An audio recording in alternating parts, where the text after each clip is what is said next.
Game streaming. It's a very touchy subject for a lot of gamers out there, many who have valid criticisms and others who don't. Personally, I don't see a future in which it doesn't begin to take over the way the majority play, but I don't want to get too much into that. Simply put, accessibility, ease of use, and value are the main reasons why I see it taking over eventually. Much like streaming has become the default in other entertainment industries, game streaming probably won't be that far behind.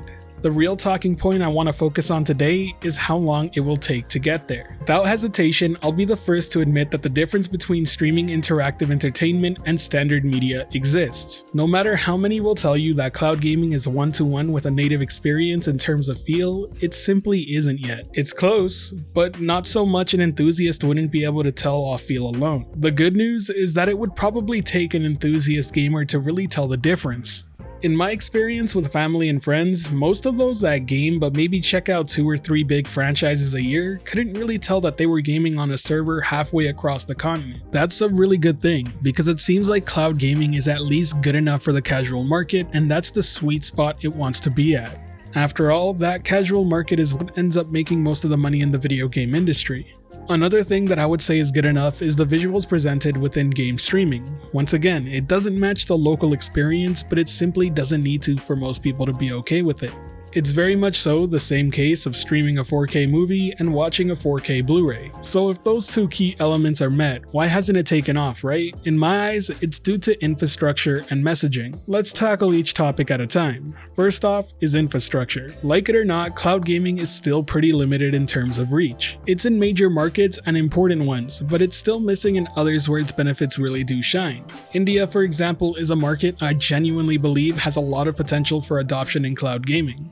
Then there's the fact that some of those major markets don't really have access to high-speed internet everywhere. A lot of rural communities within America and Canada, for example, just don't have that sort of connection speed. But besides the availability issue, the other half of infrastructure at fault here has to be the average person's own home connection. I can't tell you how many people have come with issues about streaming games claiming it's awful, only to find out somewhere along their home connection pipeline something was preventing it from working as intended.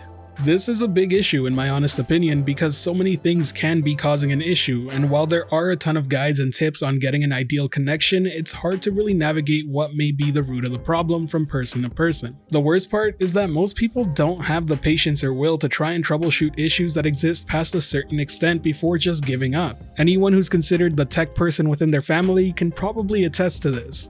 The other problem is that it also goes against the idea of cloud gaming being as plug and play as it is often suggested.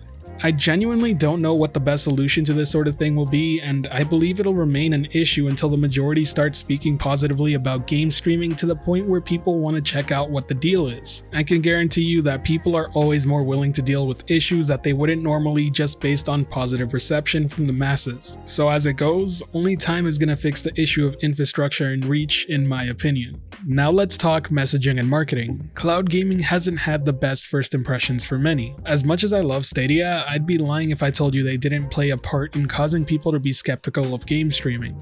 They were an easy target, made quite a few missteps early on, and are already a company that many didn't have the best trust for new products and services in. As such, the media tore everything they did to shreds despite whether or not it was warranted. And since Stadia took on the burden of being the face of cloud gaming early on, it really did damage the whole subject. The good news is that reception is slowly starting to change, and all it took was Microsoft to start talking about Xbox game streaming. Credit where it's due, they nailed presenting it to their audience, which to be fair was already established within their fanbase.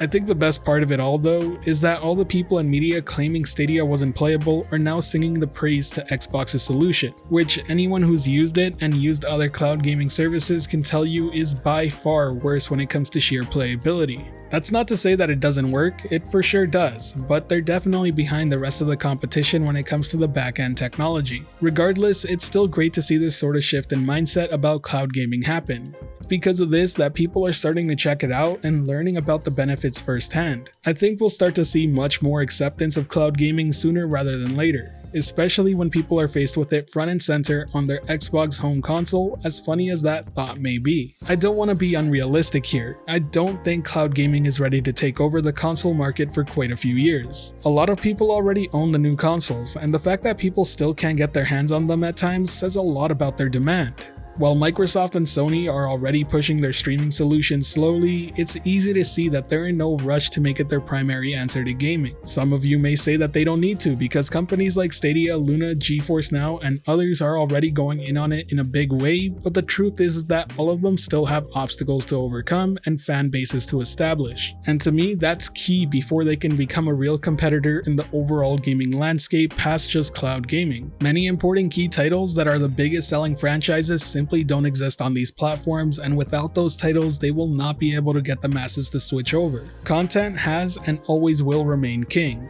That said, I think every company is aware of the future growth game streaming will get, or else they wouldn't be slowly entering the market the way they are. They've been little by little introducing the concept to a very skeptical consumer base. I do believe that this current generation of consoles will be the last in which the majority play locally. Who will come out on top is anyone's guess. I will say the other cloud gaming focused companies are a bit ahead in terms of technology, but they are behind in key points like library and community. They definitely have time to establish themselves before Sony and Microsoft, I believe, will start going all in on it.